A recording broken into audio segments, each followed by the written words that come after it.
it's Michael from Culture Talk and Tours, and I'm here today in Toronto, Canada, the homeland, with a very good friend of mine, Catherine Black.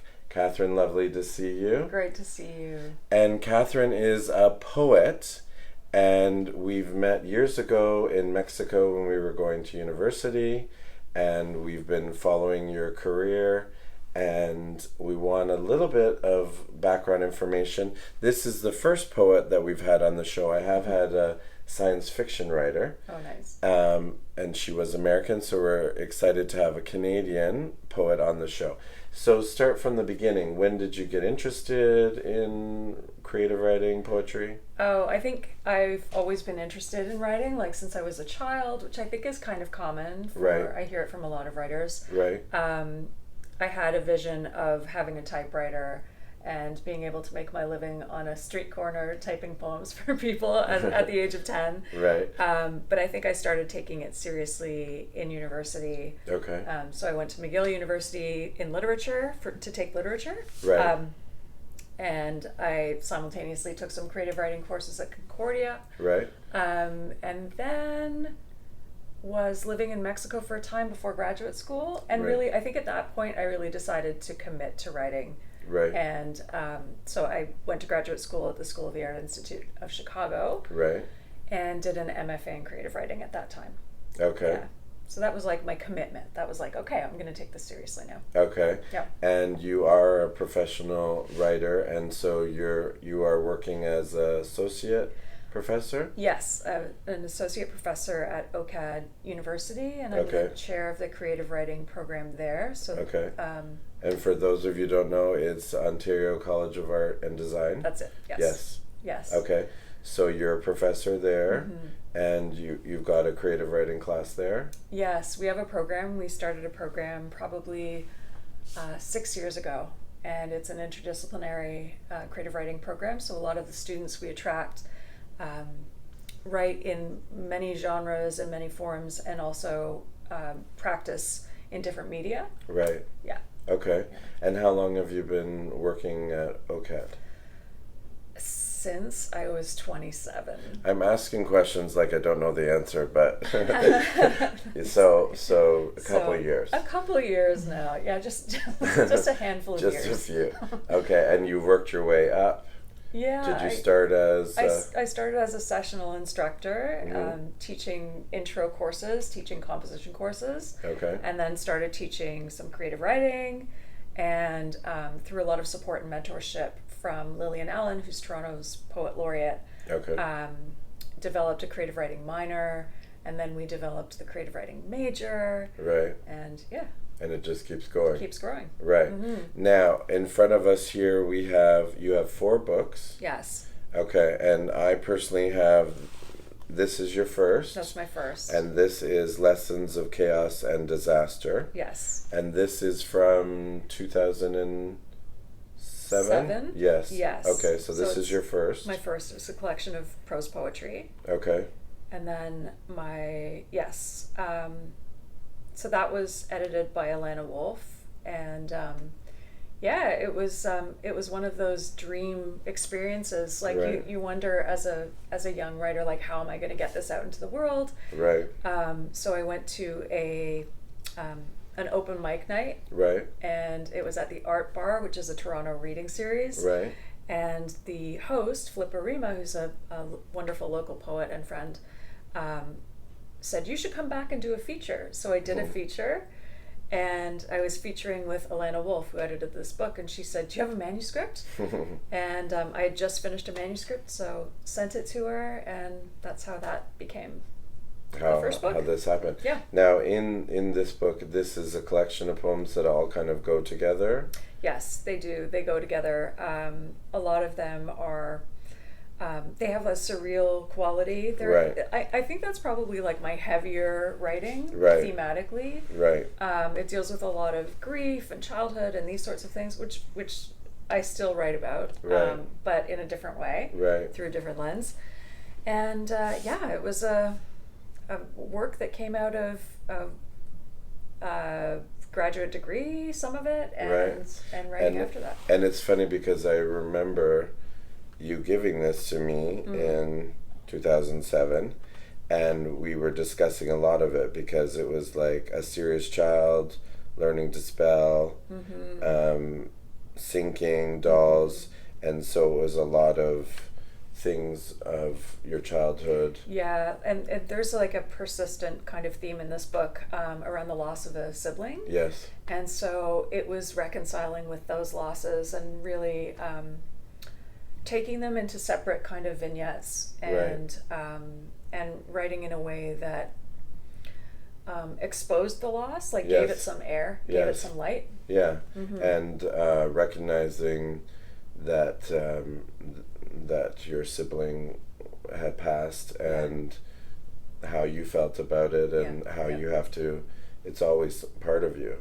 It is. You don't forget someone and you work them into your new life. That's it. So this was the beginning. That was the beginning. And then this number 2 is A Hard Gold Thread. Yeah, so that's an experimental memoir. Okay. I began writing it because I was having these kind of recurring memories and they weren't significant. Right. And I wondered, why is it that I keep revisiting these moments that are seemingly not impactful, like not big life events? Right. So I started purging those moments, and then it came together into this kind of fractured or shattered biography. Right.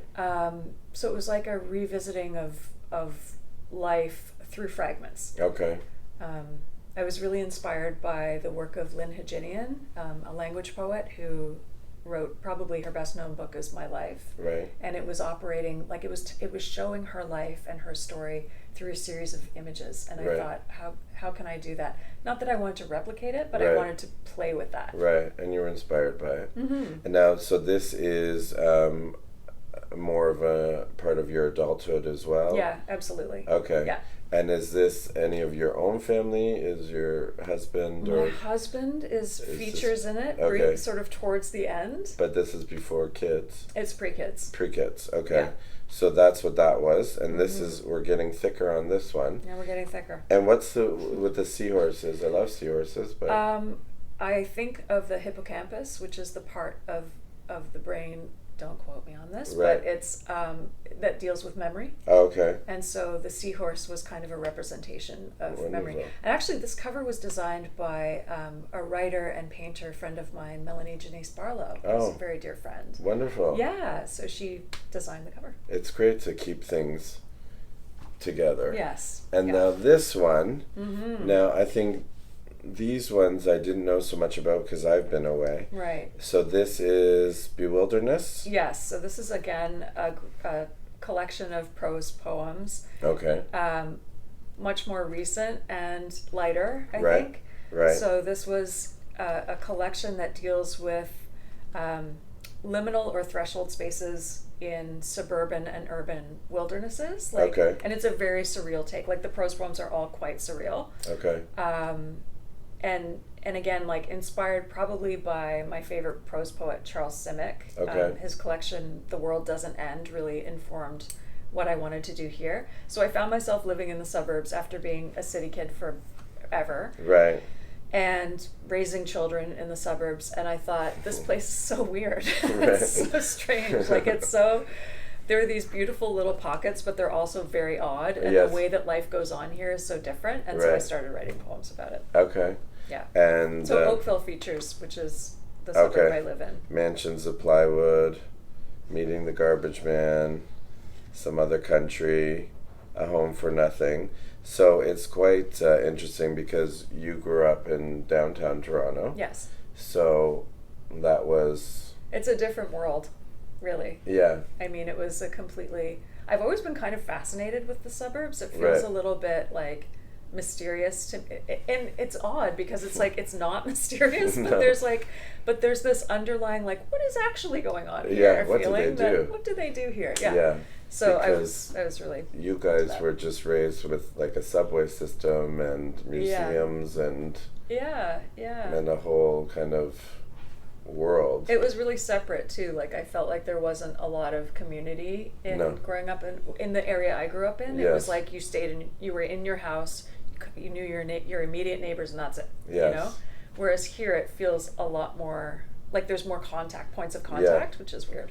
But your neighborhood was like, didn't you grow up with like Dave Nichols next door? And, so it's the president of President's Choice. Yeah. So it's a different. It was a different vibe. Yeah, you're not going to go over to borrow a cup of sugar Bingo. from the president of a supermarket chain. Or maybe you should. Yeah.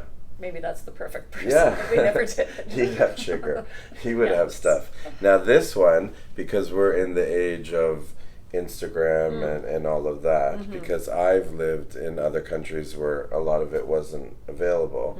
So Kat has been doing a great job of posting things with this.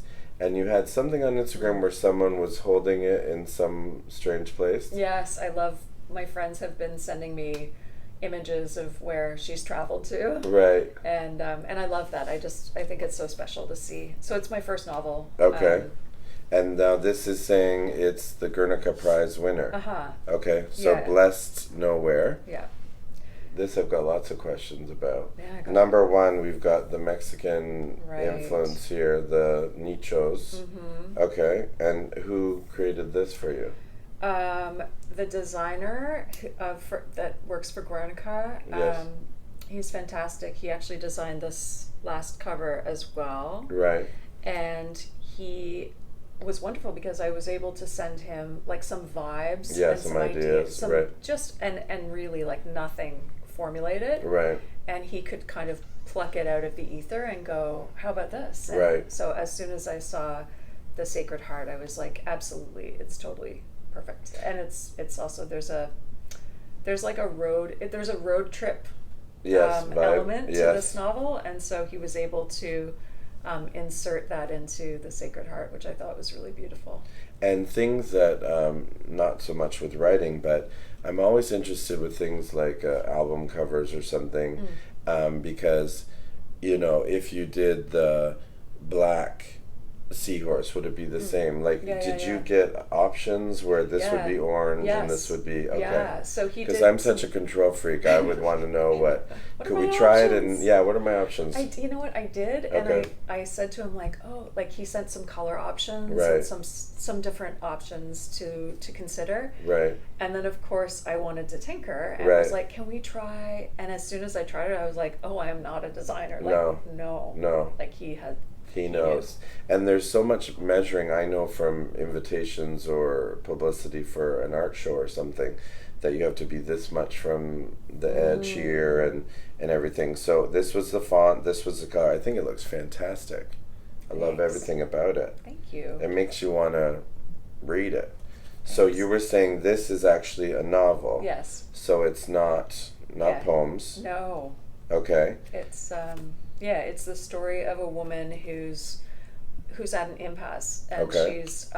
she's suffered a major loss, and she tries to escape that feeling by getting in her car and driving south. Okay. And she winds up in a town that might sound familiar to you, that is full of other kind of like lost souls and Right. broken people, and Right. she's at a hotel there, and in her best effort to escape her life, she actually finds something new, a new Okay. community. Yeah. So is she in San Miguel? It's not San Miguel per se, but it's definitely informed by San Miguel of the 90s. Okay. It's the 90s. And are you using any kind of references that people would... Yes. Oh, okay. Oh yeah, there Okay. are references that I think that people who knew San Miguel in that era will see it all over. I mean, some of my friends who have lived there and read it were like, yeah, like it brings it right back. That's what it is. Yeah. Okay. And are you mentioning anything? Do you say this is Guanajuato? Do you say... No, I don't. No. It's central Mexico, and it's a fictionalized town. So it's a version. I spent some time traveling through Mexico by bus and train. Right. And so I visited a lot of towns in central Mexico, and I think it's some amalgam of those towns, but definitely heavily informed by San Miguel de Allende. Okay. Yeah. Now, Kat has a huge Mexican connection. So we met in Mexico. I was going to university in San Miguel de Allende, a little private school there. And your family, years before that, had a home in Yeah, in Puerto Vallarta. Yes. So how long was that? You had the condo They Casa Raimundo. Yes. Oh my gosh, good memory. Mm-hmm. So they started. My parents started going to Mexico in the '60s, Right. and which was a little bit boho at the Yes, time, right? yes, Like it it was was. to do that. Yeah. And Because Liz Taylor was there, and Richard Burton. yeah, Right. that's where they The got patron saints of Puerto Vallarta. Yeah, where they got married for a second time or something. Totally. Yeah. Fourth. Yeah. Yeah. So my parents started going there in the '60s, and then by the '80s, like we were going, and by the late '80s, they bought a condo. So we would go several times a year. Right. And then I started going to San Miguel de Allende for a month at a time, and just going to art school. Yeah, and then I took a bus trip from Montreal to Mexico, and then throughout Mexico for 6 months or something. I don't know how long that was, and then lived there with a group of friends for a little while. Right. Yeah. Where's when we met? That's when we met. Actually, I think we met on one of the before one ones. of the befores. Yes. Yeah. When we were studying in school. Yeah, because San Miguel is very transient, and people come and go, and you forget things. And I didn't do a lot of preparation for this because I wanted to, have a rehash and things that you do remember. But it is a real connection to Mexico. Yeah, deep. Yeah. It's deep. It's like, it's hard to explain almost. I have a really persistent preoccupation with Mexico, and I think that I know I'm not alone in that. Like a lot of people fall deeply in love with that country, and you can't get it out of like it's under your skin for good. And so I'm actually writing about that right now. Oh, wonderful. Yeah, so my book that I'm working on right now is all about longing and wistfulness and nostalgia, but specifically for that life in Mexico, and like negotiating that with this beautiful life that I have here, and I love it. But there's this pull to be somewhere else and to be here at the same time. So how do you navigate that as a mom and as a academic and a writer and a person and a wife and like a Canadian, right? Yeah. And what I think is so important for your story is that your parents already kind of were instilling this interest in this culture in this country. Yes. And so then it was just kind of natural for you. Yeah. Whereas if it's another family that maybe you're trying to get someone to come visit. So my parents visited me as well, and they got it. They got it. Yeah. It spoke to them. Yeah, they could understand just the people and the culture and the community and the food and the music and the art. It just makes sense. Architecture. And the pace. So I'm excited to learn more about this book because I always like when you know something about a place. And it's kind of like that, if you know, you know. So if you see something and you're explaining it, if you know why this is important, you know why this is important. And then how much of everyday life is in this book? I would say quite a lot, like everyday life in Mexico. Yes, like so I would you'd say, have to have been there to write it. Oh, definitely. Yeah. I think that, it helped that I'm like a copious note taker, and that for years I was just like journaling and getting everything down, like sensations and sights, and I think that really helped bring to life. Like I think Mexico itself is like a character in the book. Right. Definitely. Right. And actually something really exciting about it is that it was optioned for film by a friend of mine in the business, Jeff Brunel, and we wrote a screenplay together this year. So we adapted it into a screenplay, so we shall see. And who do you have in mind to play the young lady who's... I don't know. There's some ideas floating around. Right. Yeah. Could we change it to a young man? That is. But anyway, we'll put more information about this. And how can you get any of your books? They're all available through Chapters Indigo or Amazon. But it's even better to support your local bookstore, like local indie bookstores. Okay. So it's good if you can ask them and they can secure it for you. Okay, so if it's not already there, it could be at a local bookstore. Yes. So if we go to Chapters or we go to Indigo, we could find it there? You could. Yes. But you might have to ask for it. Okay. They might have to order it or bring it in for you. Okay. Okay. Because we'll put something about that. Yeah. Now, you just had an exciting project this summer. Yes. And we're so happy that the stars aligned, and I'm back in Canada and Kat's back in Canada. So you had a residence in Mexico? Residency? Yes. I was at the Casa Lu Sur artist residency in Tlalpan in Mexico City, which is like a wonderful area in Mexico City. And it was like a dream experience. It was a wonderful opportunity to bring my family to Mexico and instill, to plant the seed in my children. Right. And that was their first trip? It was their second trip to Mexico, but they stayed for a month with me. Right. And we brought the dog, and it was amazing. We had a little casa and a separate studio where I could work and write. Right. And how did that come about? You just applied for something? I just knew I had some time coming up from school, like a bit of an administrative leave, and and I knew I had this book that like about Mexico and being here and everything that I wanted to get to. Right. But I felt like I had to do some in situ writing. Yes. So I knew it would be different if I was writing there versus writing about it from somewhere else. Yes. And so I started looking up residencies in Mexico and wondering, how am I going to do that when I have children? Like, how I can't just be like, bye, I'm going to write. And found this amazing supportive residency, Casa Lu. Yeah, and it's also like on the same property was a larger house with 5 other artists working in various media. Wonderful. I know, it was fantastic. Okay. Yeah, totally recommend it. So, and we've seen so much on Instagram this summer, and I found myself looking at pictures and speaking. When you went to Xochimilco, which is a wonderful canal thing, and they have those beautiful fold-over kind of quesadillas, and sometimes it has the squash blossom in it. That's what we had. Oh yes, my God. Squash blossom, nopales, huitlacoche, like. I love it. Oh, on the grill, on the boat. Yeah, you're on a boat, and people are bringing food to you.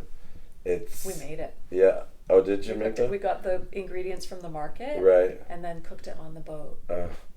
And the boats, they're so fantastic. They're so fantastic. And it's like a glimpse of what Mexico City was like before it was, like when it was a lake. Yeah. When it was canals and lakes. Yeah. And before the Spanish came. And and it's one of my favorite things that I did, and I haven't done it in over 20 years, but I'm glad it's still there. Well, my issue with Mexico is I love it so much that I know I went after university when I was living in South Korea, I think. Right. And I went to San Miguel and I did a big tour. And it was interesting how so much had changed, but at the same time it didn't. You're saying the paroquia, the everything, the little cafes are all the same. Yes. But what you say about working on this next project, I don't know how to explain that you really have to be there. And I don't know how authors, they're writing about Bangkok, but they're not in Bangkok. Like, you need to be sweating. Totally. You need to see the cockroach. You need to have your lemonade. Absolutely. I can't say enough of how important that is. I know. I think that's absolutely true. And it's like writing theoretically about a place, right? But then there's something to be said about coming back, having had this amazing experience and reflecting upon it. Like, that's also been important. Right. So it's like the combination of being there and getting away. And I love that. And you taking the notes, so you have all of these little notes about what the tile was like, the personality of the waitress, or you need all of that. Totally. So you were showing us something that you're working on. Oh yeah. With that. Yeah. So I'm also like making a foray into some visual work. Okay. So. Can we snap these? Yeah, you can snap these. Okay. So it's a photo. Yeah, it's instant. I was working with instant photography for a couple of reasons, with notes, with pen and ink. Okay. Really simple, lo-fi, like masking tape. I love it. Simple, minimalist design.